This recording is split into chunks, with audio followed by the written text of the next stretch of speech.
joins the South Pacific Fleet for the last chapter of World War II.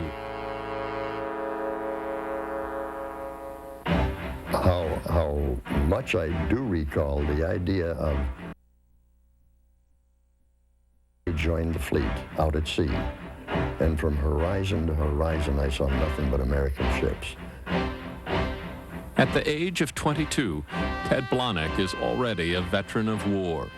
He survives the bombing of Pearl Harbor. He survives the sinking of the Helena at Guadalcanal. And he feels he will survive on board the USS Wisconsin.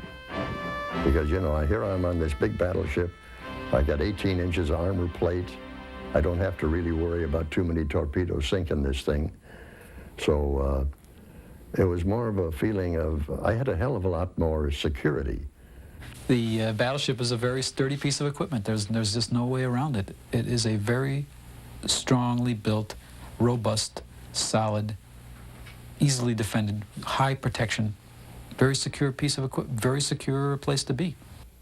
World War II provides a mission for Wisconsin, a focus born from a desperate act from a desperate enemy who brings to war an almost unthinkable new weapon, the kamikaze.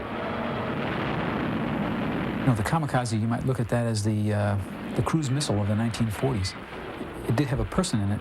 It was not a guided missile, but nonetheless, that was the same idea, same size. A small airplane loaded with a bomb on a one-way mission, you know, just trying to crash into it. It's very much like what a cruise missile like an Exocet is today. Ted Blahnik is on one of the several 40-millimeter gun mounts the Wisconsin carries, guns specifically designed to shoot down airplanes. You put that plane in your sights, you pull the trigger, and you hope that you're going to hit the darn thing. The Japanese were going after carriers and they were going after destroyers. And consequently, they didn't go up the battleships very much. Battleships were there mainly to protect the carriers. While the war continues, a second mission emerges. While originally designed to sink other battleships, the large 16-inch guns protect the Army and Marines landing on Pacific beaches. If I remember correctly, it was Easter morning that we were bombarding Okinawa and helping the troops to come ashore. Later on in the war, we did go up and we bombarded the island of Hokkaido and a steel mill, as I recall, at Hokkaido. In the waning days of the war, Blahnik is transferred off his gun mount to a job below deck. Inside his compartment, he finds a record player. And I always remember, and you probably don't remember it or never even heard of it, but it was a song called The Hills of Home, sung by Richard Crooks. Beautiful. And so all during the time they were bombarding and things like that, I was sitting down there listening to the record player.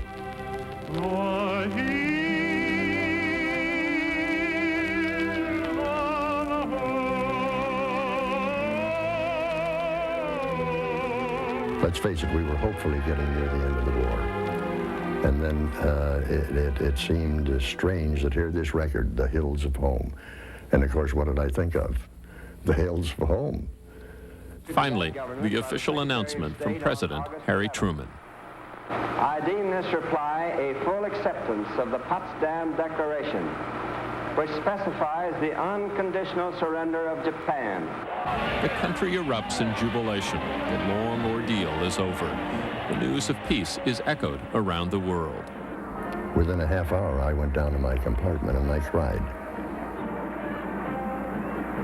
Now, you want to call that happy? You betcha, I was happy. On her sister ship, the battleship Missouri, General Douglas MacArthur accepts the unconditional surrender of Japan on behalf of the Allied forces. For her part in the war, the Wisconsin, who fought in such major conflicts as Iwo Jima, Okinawa, and the bombardment of Japan, receives 5 battle stars. In the 9 months she fought, the Wisconsin was never hit, and her crew never suffered any casualties. I would love to be able to say that the Wisconsin won the war, but we didn't. We were part of a big picture of those that did win the war.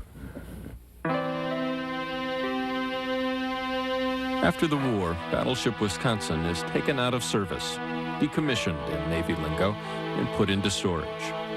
But peace is fragile, and within a few short years, the world turns its attention to the Korean Peninsula.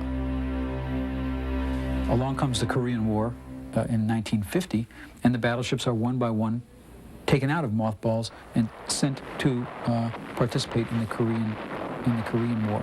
It is